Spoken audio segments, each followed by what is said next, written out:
tourner front de la défense. Donc qui dit défense rek. C'est-à-dire que dañ ko attaqué. D'accord. Aujourd'hui nous assistons à des scènes historiques au Sénégal. Parce que c'est inédit ah li musul xew ci réew mi.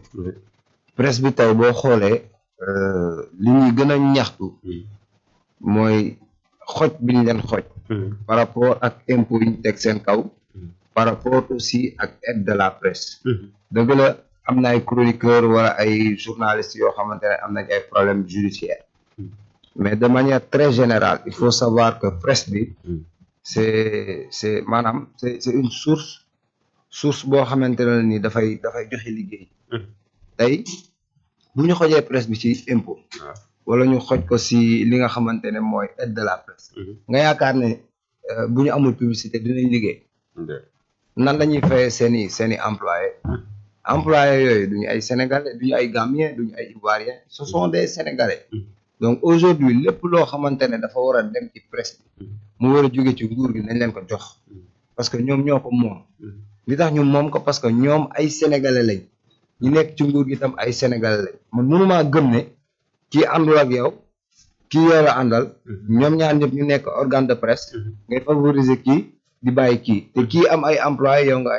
am ay employés loolu lu ñuy faral di gis la ci espace médiatique lu ñuy faral di gis la ci corps de presse yi c'est-à-dire les presse la presse du pouvoir et la presse de l'opposition donc aujourd'hui pour dimbali presse bi maanaam ci lu gën a gaaw mooy aide de la presse yi nga xamante ne waa état bi dañ leen ko amel ñu jox leen ko pour ñu mën a fay seen employé aussi pour mën a aussi relever li nga xamante ne mooy la presse gis naa jox benn exemple nga quand George Bush était venu aux États-Unis dafa ñëw fekk xam nga Ford la marque automobile Ford di daanu di agoniser ils ont fait beaucoup de ça c'est-à-dire dafa ñëw fekk Ford licencié ay 5000 employés comprendre nga sur presque 17 000 xam nga sur 18 000 employés qu'est-ce que Bush a fait Bush dafa jël xaalis bu bari pour relever secteur bi nga xamante ne mooy secteur automobile boobu jaarale ko ci Ford moo tax boo xoolee sous l'événement Bush ngay gis Ford commencé di jugaat c'est pour vous dire que aujourd'hui état bi fi nekk su jàppalewul le secteur privé que ça soit la presse ou autre chose pour ñu jugaat c'est le Sénégal qui perd c'est les dignes fils sénégalais ñoom ñooy perdre parce que yow tey fi ngay liggéeyee nii buñ demoon tey ba mëntuñ la fay est-ce que ni nga ko xëy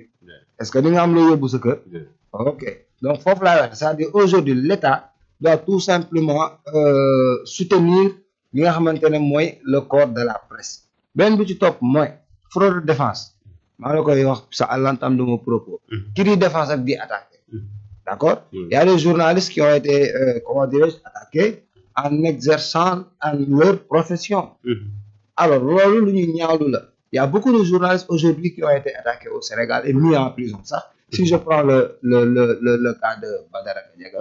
non pas Badara Gadiaga je prends des journalistes le cas de Bachir Fofana et autres si je prends le cas de Madiambal Diagne c'est un journaliste si je prends aujourd'hui les chroniqueurs comme Abdou Nguer comme Badara Gadiaga et autres il y a beaucoup de gens yoo xamante ne ils exercent dans le corps de la presse aujourd'hui ils sont mis à l'arrêt ou sous contrôle judiciaire et c'est le pourquoi aujourd'hui ngay gis la presse jóg parce que la presse il faut savoir que c'est le 4e pouvoir dans un pays il y a 3 pouvoirs il y a l'exécutif il y a le parlement d'accord il y a l'autre pouvoir comment dirais-je aujourd'hui là il y a le 4e pouvoir qui est la presse notamment donc faudra comprendre que la presse aujourd'hui buñ ko doolewul buñ ko nëxasalee rek Sénégal muy nëxasal ndax tey jii nii lépp loo xamante ne gouvernement def na ko sax su bu ko bëggee fësal ci presse bi lay jaar d'accord donc nañ delloo ci xel yi te jàppale presse bi ñu liggéey ndax defe naa loolu moo ëpp solo ndax ñu gis ne presse bi si wàllu économie tamit dafa am ay jafe-jafe ndax buñ xoolee li nga xam ne mooy Futurs Médias ñoom gis nga rek li nga xam ne mooy def nañ ko wàññi ay ñi nga xam ne ay employés lañ doon liggéeyee foofu restructuration boo xam ne def nañ ko jëmale ko ci wàllu woowu loolu nag dafay wane ne rek même ñi nga xamante ne dañ leen bâtir sax ñu am ay contrat wala ñu continuer di fa liggéey am fa ay salaire 10% ba 15% dañuy wàññi seeni salaire parce que économiquement motif bi mënuñoo dem ndaxte yëf yi dafa metti économiquement loolu day wane ne rek presse bi mu ngi ci ay jafe-jafe xam nga buñ la xojee joxuñ la ode de la presse amoo publicité amoo convention nan ngay def da ngay téye nit ñi foofu si biir kër gi rawatina ñu dagg sa signal. xam nga doo téye nit ñi foofu si biir kër gi après nga leen di amel arrière de retard loolu àq la tey jii nii c'est-à-dire la meilleure solution c'est de désengorger la boîte mais la TFM wala beneen que soit ça beneen organe de presse il faudra comprendre une chose on est en 2025 aujourd'hui la guerre de la technologie est enclenchée xam nga tey nit ñi dañuy jóge ci comment dirais ci benn secteur bi delluwaat ci beneen secteur c'est-à-dire le digital pourquoi je vous ai expliqué ça l'autre jour pourquoi la TFM comment dirais di wàññi ay employés il a compris une chose il a compris que le digital et l'intelligence artificielle li mu la mën a may nit mënu la ko may te doo ko fay comprendre nga c'est-à-dire mën nañ toll foo xamante ne sax ci àddina fii ak 2 ans 3 ans les régisseurs peut-être aujourd'hui c'est un métier à risque et les infographes pourquoi aujourd'hui intelligence artificielle un logiciel intelligence artificielle mën na tourner plateau su nga xam c'est-à-dire régie ki nekk fee si ginnaaw mën nga am intelligence artificielle bu lay tourner plateau bi donc loolu kooku dafay ñàkk liggéeyam bi ñu tëjee ñu koy waxtee sax kiiwu TFM bi ñu arrêté kiiwam bi TFM waaw signal mi ngi doon retransmettre oui ou pas où sur YouTube tu sais ñaata millions de vues la ñuy capitaliser par jour bi ñu jëlee seen émission yi yóbbu ko ci YouTube bi xam nga c'est-à-dire mën nañ am foofu si télé bi publicité mais fële day ñëw directement comprendre nga dafa am yeneen atu yu bees ak yeneen affaire yu bees yoo xamante ne aujourd'hui la presse mën na ko utiliser et que alors doo soxla employé c'est ce qu'ils ont compris moo tax la deux stop ci ginnaaw te di nga gis keneen léegi ku topp ci ginnaaw mais loolu bu yàggee tamit dina indi musiba ndaxte ñooñu ñuy wàññi ñëpp ay sénégalais la te donc ñu bari dañoo yaakaar ne rek état moom li ko war a gën a soxal mooy li nga xam ne mooy chômage bi di wàññeeku waaye bu fekkee ku ne yaa ngi dagg ay employés di bàyyi ñuy dem di toogi seen kër état bi moom loolu lépp dafay répercuté wu ci kawam tamit aussi. xam nga aujourd'hui on a un problème avec ce gouvernement qui est mis en place par rapport à l'emploi des jeunes parce que ñoom dañ ñëw rek commencé wàññi emploi yi ñëw kiiwu secteur BTP bi aujourd'hui on est tombé sur la presse demain kan lay doon dama la ne entreprise bu nekk ci Sénégal soit maanaam mu nekk PME wala PMI boo demee bay daanu Wolof Njaay dafa ne feccum liir bu neexee ndeyam moo téye ci mbagam y a un gouvernement qui est là et ce gouvernement là doit soutenir les PME et les PMI d'accord pour tout simplement ñu bañ a yegg ci fi nga xamante ne mooy licenciement parce que bu ñu yeggee ci licenciement rek problème day am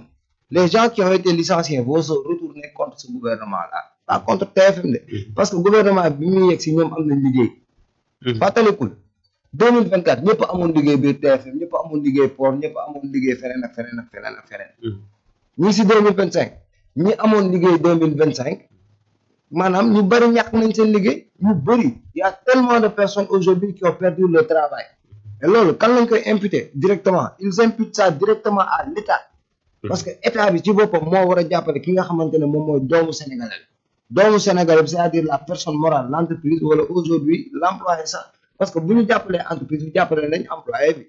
donc gouvernement Sénégal nay gëstu entreprise yi nga xamante ne bon dañu am benn capacité de recruter des personnes wala dañu am un certain nombre d'employés pour ñu tout simplement bañ a daanu parce que bu ñu daanoo Sénégal mooy ñàkk